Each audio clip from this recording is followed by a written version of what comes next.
TV. We have a very special guest with us today, K.L. Allen, one of the best in the business. So tell us a little bit about yourself and where you're from. So I'm originally from St. Petersburg, Florida. Born and raised. I moved to Atlanta in 2007. I moved here actually for college to go to fashion design at Barter College. Mm-hmm. So I kind of went one semester, then I actually dropped out. I was like, the tuition was too much, and I was like, I'm self-taught, so I could pretty much take this money that I'm investing in school and invest in my brand. So that's kind of where it all started when I moved in 07, yes. Awesome. At what age did you realize that you wanted to be a fashion designer? Since I could like pick up a so it's an interesting story. So my mother, if you see my mother, you'd be like, okay, she looks like your sister. Mm-hmm. She wanted to model when she was younger, but she had me and stuff like that. So she kind of taught me how to, well, she didn't kind of teach me, she taught me how to sketch. So I started sketching at a young age, and then my grandmother, she taught me how to sew. And so I pretty much wanted to do music first. Really? So yeah, I was a rapper first. Oh wow, I did not know that. I have like some songs that are published, like you remember the show Single Ladies on VH1? Yes. Yeah, I have placement on there and a few other shows, but that's like a long time ago. So I felt like as a rapper, have a clothing line, t-shirt brand. Right. So it started off as a t-shirt brand called Dime One Clothing. Okay. And then when I moved to Georgia, I changed it to Dime Empire. And then after doing like urban fashion shows and stuff, I was like, I want to try my hand at high fashion. And then in 2011, from 07 to 2011, I started doing high fashion. So tell us about the high fashion industry and how did you transition over to that? Well, the high fashion industry is really like, to me it's a cutthroat market because there's not now we're getting more African American that are in the high fashion arena, but when you think about like Gucci, Louis Vuitton, Wet Black Label that's doing hot couture, there's only one that I knew did it. He was a guest designer. His name was Pirate Moss. But after that, it was just, it's been cricket. So my goal has always been to be the first like high fashion black fashion house, like an entire fashion house that does hot couture. So that's my goal. Transitioning over to that, I really studied like older designers and their aesthetics and their signatures, and I've always wanted to kind of create my own. With my line, I take like silhouettes from like the 1950s and 60s, like the classic silhouettes. Yes. And then I like futuristic, so it's kind of like a mashup between this retro 50s, 60s era and futuristic era. So over time, I've just kind of been building myself up, and believe it or not, I was actually afraid to like apply for a lot of these high fashion weeks because I'm like, I didn't think that I had like the skill set to go up there. You would have killed it. You would have killed it. And my mom was like, if your clothes was overseas, you would be really big. And so I took that advice and I applied for Milan Fashion Week. So in 2021, I did Milan Fashion Week, and that's kind of where like my, I guess, not stardom, but where your brand gets that momentum and becomes like, it starts to become a household brand, and it's like going toward that path. So when I did Milan Fashion Week, I was on Harper's Bazaar, Marie Claire, Elle Magazine, different showrooms. They kept my clothing in their showroom, that collection. So oftentimes if there's like pools or magazine editorials overseas, I'm getting that international press. And then 2022, a year later, I applied for Shein. Shein is fast fashion. The high fashion world shuns fast fashion. Exactly. But the program that Shein has, they allow the designers to kind of take their own creativity and produce their design. So I took what was my aesthetic, and I brought it to Shein for an affordable price. So since then, I've cleared like $500,000 in sales, and they also chose me to design for Muncie. Muncie is a luxury brand out of New York, and they are the creative directors of Oscar De La Renta, which is one of the biggest fashion houses. So when they hit me up about that, I had a phone call. I'm thinking I'm getting on a call with Shein. And it's the actual designers on the call, and they were telling me that some of my designs were hot couture, so that was confirmation. And it was like a 5-month process of designing the collection. We had to submit like 50 designs, but it's been revolutionary. And I can honestly tell you today, I got my contract for Paris Fashion Week yesterday. So I'm in Paris Fashion Week for my birthday. So it's been a journey. And I don't think people realize how much of a big deal this is, but Muncie has never, a high-end brand has never collaborated with Shein. So they're the first, and then they had a diverse design team, and I'm the first African-American designer on that design team. So I think that is history in the making. I think that's groundbreaking for Shein. And you'll start to see more high-end and fast fashion collaborations. Although they shun it, the clothes are still the clothes. Like, and everybody is ordering off of there like daily. I said to myself, I'm gonna start calling myself Mr. Shein, because I design so much for them. I'm like, I might as well be their spokesperson, and I like it. Like, they give me creative expression to do my designs. I've introduced like my prints to in my last collection, the spring line.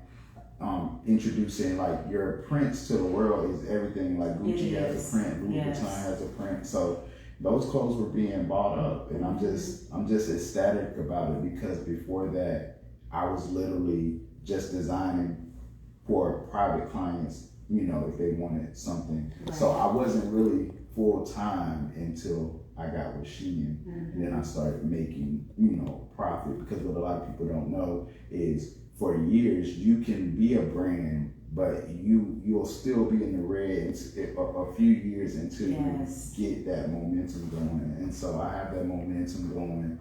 So I have my clothes on Shein. They're in Milan. I just had my accessory line in Beverly Hills, so it's in the showroom called Basic PR. Yes, Beverly Hills. Steps of that. And when I say they keep like my clothes impressed, Disney actress just wore them to the Kids' Choice Awards, Nickelodeon. They have a bunch of people like influencers and actresses that are on HBO. They just wore my clothing. So we're looking to, I have a handbag. It's called an M-bag. It's like this big gold crocodile leather bag, and I have some shoes, gold boots. I need to bring you a pair. Remind me. I'm gonna be calling you like, where the boots at? Where they at? I'll give you a pair. Let me rock them, especially, and I'll be at Black Writers Weekend. So yeah, I can rock them there. We're gonna be on red carpet, all that good stuff. So it's been a journey, and I'm super excited. I think this is just the beginning. Oh yeah. And so yeah. So how would you describe your print and what inspired it? My print is inspired by like futuristic. It's like computer circuit boards, but it has my emblem like kind of attached to it. So it gives you that futuristic aesthetic, but it also gives you like bold.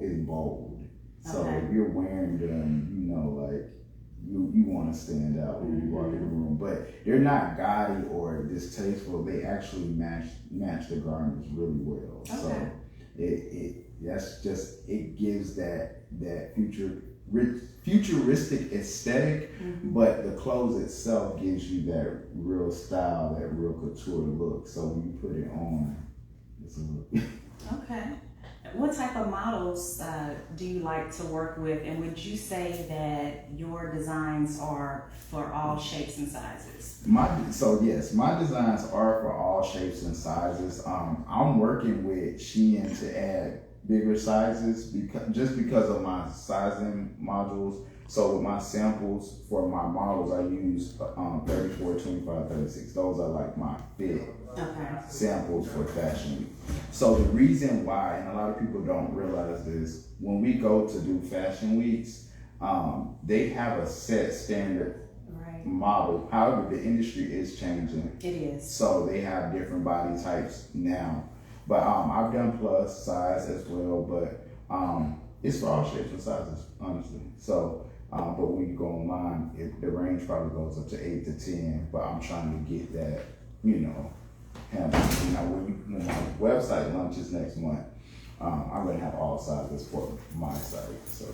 Okay. And do you design for both men and women? Yes, I design for men and women. For my personal brand, on my site, and when I open my store, it will be equally as many men design as women.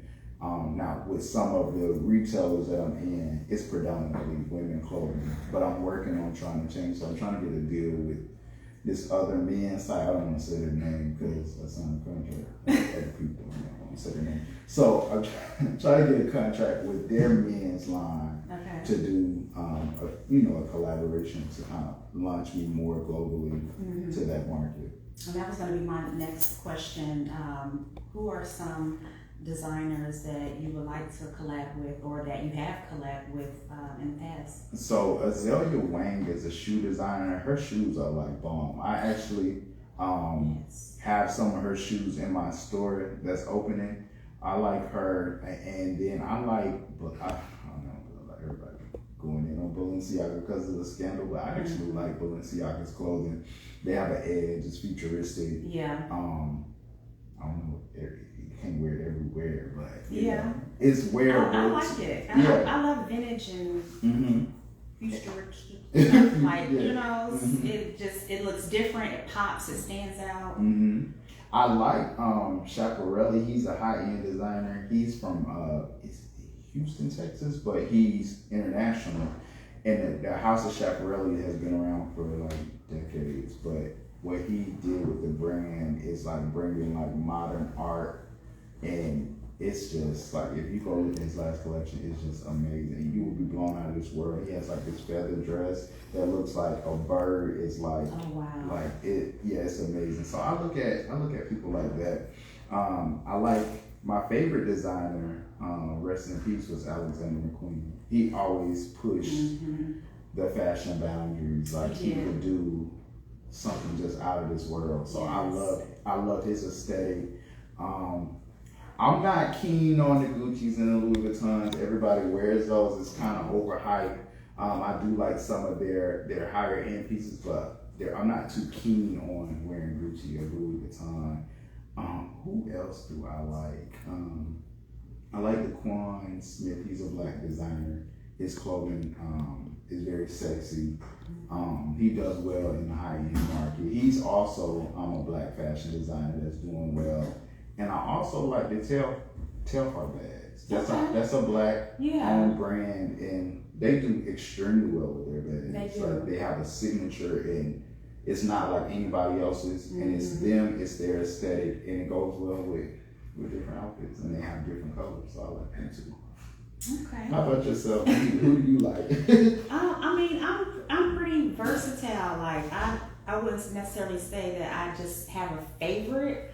I just like different stuff. I love vintage stuff. I love like all of the designs that were made like in the 70s, 80s. So I'm just pretty versatile. I wouldn't necessarily say that I have one particular favorite. I like to wear all types of designs. I forgot to mention Oscar de la Renta. I definitely love them. Like their pieces are timeless. When you talk about classic fashion and gowns, and they have that contemporary, that chic look. So I do like Oscar de la Renta as well. From where you started, how has your designs changed? Like, what was some of your first pieces, and to where you are now? Did you expect to even go into the high end side of fashion? I didn't know much about certain fabrics. So I mean, honestly, back in the day, people were still loving this stuff, but if I look back at it, I'm like, to me, it looked amateur. You know what I mean? But but it still was different. It still had an edge. it had something that people would say, okay, that's his aesthetic. But back in the day, as I started with t-shirts, and I tried to make that as unique as possible. I would always try to make my shoots with my clothing unique so that it could tell the story. As opposed to right now, like I'm really into it. Like I can hear a song or something and I'm inspired and I have to like sketch it right then and there. I've been at parties and I'm like, if somebody got a sticky note, I gotta write something down real quick, and when I get back I wanna sketch it. Or you may be like, oh, I love da-da-da-da, and I can just instantly just so like fashion, it's like in my soul now. Like I'm working on a show for New York, fingers crossed. I do want it to be the blackest black fashion show, meaning I want all elements of blackness. It's gonna be chic, black royalty, golds, shimmers, sequins, and even gold grills. Like I want to put gold grills with high fashion clothing. I have some stuff that I'm inspired by from my mom when she was younger, like some dresses she used to wear and stuff like that. I'm really like trying to make this like my breakout moment, because right now there's a lot of like press on me. Like I've been on Yahoo Finance, Women's Wear Daily. So I want to be able to pivot off of this moment and launch. And so that's what I'm working on. And I want to do 50 looks. I know that's a lot for a fashion show, but that's how the big design is. Yes. So I'm in the process. They're designed. Now it's the deadline crunch time. So I'm full force designer. Like before, it was kind of like trial and error. Let's see what works. Let's put my aesthetic out there. But now I know how to design for retail. I know how to design for couture. I know how to design for fast fashions. I do custom. So I'm really building my own black fashion house. Nice. So what is the process that you take someone through if they wanted you to design something personally for them? So we meet for a consultation. I sit down. I get your aesthetic. I try to see what you like, what colors you like, what fabrics you like. I have you to show me like your inspiration. Now, as a custom designer, I don't copy anyone, so I won't make a replica of anybody's design. Morally, I think I don't do that. I know those that do, and it's okay if they do, but I don't. I want you to have an original, inspired piece. So we would do that. We would come up with those ideas. I would take your measurements, and then maybe about 2 business days, I would send you a rough sketch to approve, and then once you feel like, okay, I like that, or maybe I'm going to change a few things, then I'll do some more of the rough sketch. After the rough sketch and it's finalized, then I will send you a computerized illustration, which is called a CAD design, so you can see how it looks in color and everything like that. And then once the approval process is done, I start the design. We do the exchange of funding, and then I start the design. It takes about, for me, because my designs are couture, I do 3 to 4 week time frame. Some people come to me, they want something I can't, because we talked about a detailed gown or you want it to be if you want something done in 2 days, I would suggest just go to a boutique or something. But if you want something custom made for me, it's going to be full detail, and you'll get it within that 3 to 4 week time frame, and then you have your garment. And what about the fabrics? Oh yeah, we choose the fabrics too. Yeah, of course. Yeah, because some people probably they have their own fabrics, so want to have their own fabrics. Yeah. People do come with their own fabric. I do know a guy I'm working on the suit right now. He has this really bold print fabric, and I'm working with him on that. He approved his design. But then some don't have the fabric, and then we just choose which kind of fabric will work. And I'm really big on fabric. So I was just about to ask you that. Are you real particular about it? Is there certain fabrics like you just don't like to use? No, I don't like anything cheap. I don't like anything cheap. I like durable fabrics. I don't like super thin, stretchy material. If you're gonna use stretchy material, use something thick. Use something that just it's luxury. Right. I did a shoot for Kenny Moore for her hair care product, like the box that I don't know if she still uses it, but I think she was using it at the time. And I brought like 3 dresses to the shoot, and Marlo was like, I thought your dresses were from Neiman Marcus because of the quality of them. So I'm really big on quality, especially like in the design world, because people will, you know, slander you for having cheap, poorly constructed designs, and that's something I don't do. I have a team now, so I have a manufacturing team that assists because of the volume. So I have to inspect sewing, inspect quality. I have to make sure the sample is what it needs to be. Right. But I'm like full force design. I'm like pick, everything. But in zippers, construction, all of that. So if you had someone that came to you with some cheap material and they like, and you see it, you're like, I'm sorry, like I can't use this material, but I can find you something better, and they're like, no, this is what I want to use. How would you handle a situation like that?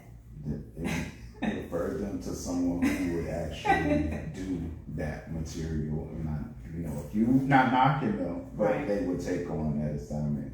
I usually take on. I mean, I've never really had to turn down anybody. Usually I'm good at recommending, and they're good at understanding. Because if you're coming to me for a custom design, you're really coming for the aesthetic and the quality and the style. Exactly. There's so many designers, so I feel like if you come to me, you're coming for that quality design.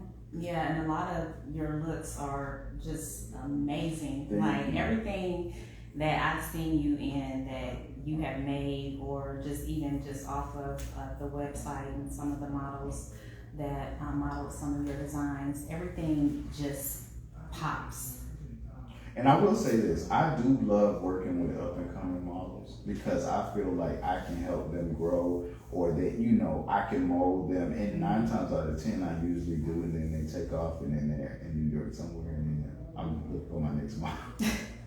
No, funny story, I did a photo shoot with Andre, he's Swiss Beats brother, in Miami. I don't really so photo shoot, but the model that was down there, she was so sweet. She was from Puerto Rico, and she did the shoot with him, and she was just so cool. And then she was like, I was like, I'm gonna be in New York, I want you to come, I'll fly you here. She was like, I'm already in New York. And she was signed to Wilhelmina. But she closed out my show. She was really good. It was really good. So I work with up and coming models. I feel like, the press showrooms that I use, they do their own like photo shoots and stuff. So the major campaign style shoots they use. Right. So that works for me, and then I use my models to appeal to my demographic. So I try to make sure I can appeal to different demographics, and I use different models. I do use a lot of Black models. I do, because I feel like I want to put my people on. Yes. So I love Black is Beautiful, and I work with diverse models. I work with other nationalities. Usually, like I said, I try to have a diverse group of models to appeal to different markets. But yes. And y'all see, he said a keyword: put his people on. So earlier today, I was just speaking about, telling people that they need to support their people, or people that's in their circle, or their family members, or their friends, because a lot of people that are in the industry, or even not in the industry, they may be a business owner, they don't get the support from family members and friends, they get it from outsiders. And it's like, we gotta support each other. It's enough out here for everybody. And when you have a circle, and when you have family members or friends that are doing big things or moving to a higher level, you want to support them in that journey. If they have a product, buy their product, support their business. If they are artists, buy their music, or show them different opportunities to where they can get more money, but a lot of people don't get that. You want to know what's so funny about that? I go to therapy because of this. I actually had imposter syndrome because my family didn't support me. Now my mother, yes, my biggest fan, my grandmother's biggest fan. Well, she's not here anymore, my biggest fan. But the rest of them, they kind of made it seem like what I was doing was just a hobby. And so for the longest of time, I could not understand why I felt like an imposter syndrome. I'm like, everybody around me is like, you're a great designer, you're this, you're that. Then it hit me this last collection, when Monsi, they put out the press release, they was like, they handpicked the designers. That was my confirmation. Like, you're a designer. You've been doing this for so many years. Don't let support of family or friends make you think that you're not able. You're doing it. You're excelling. But yes, people don't realize family and friendship support means a lot to us entrepreneurs, because we don't know exactly like what you're feeling. Like, tell us, buy a design, buy a shirt, buy. I can't even tell you. Like, my mother, she invested so much, but I can't even tell you in my family who has bought a shirt or a shoe or whatever. So, yeah. But as you climb into the top, that's when they're gonna be coming out the woodwork. Like, yeah, I seen you doing this, or yeah, I seen you doing that, or let me get it, or let me hold something. Or let me get some pieces, or can you make me something? I always get that. Let me hold something. Okay. I told them, I was like, if it was not for me doing fashion, because I used to work in the corporate structure, and a lot of people don't know I was in accounting and finance for 15 years. Nice. So I was designing and doing that. And had it not, when I got laid off, had it not been for these designs, had it not been for Shein, I would be looking crazy. So my fashion design made me money, and it saved it paid the bills. Yes. They needed to pay the bills. Definitely. Well, we thank you so much for joining us today. Tell everybody where they can find you, all of your social media outlets, and of course they know where they can go buy some of your designs. Sure, you can find me on social media at Perfect Population by KL Allen. That is the same name on Facebook. I'm working on the TikTok. I'm still new, y'all. I got a TikTok page. It's KL Extraordinaire. My website is www.perfectpopulation.com. And of course, if you go on Shein and type in Perfect Population, you will find me there. I am also opening up my own showroom. It will be in Doraville. We're doing the build out right now. And my website will be officially, like, the new pieces will be on there next month as well. There are existing pieces on there now, but the new line will be on there next month. Awesome. Well, continue to do great things. Definitely looking forward to working with you in the future. I know we worked together in the past. And you guys follow him, purchase his designs, and thank you so much for joining us on Comfortable Conversations TV, and we are out.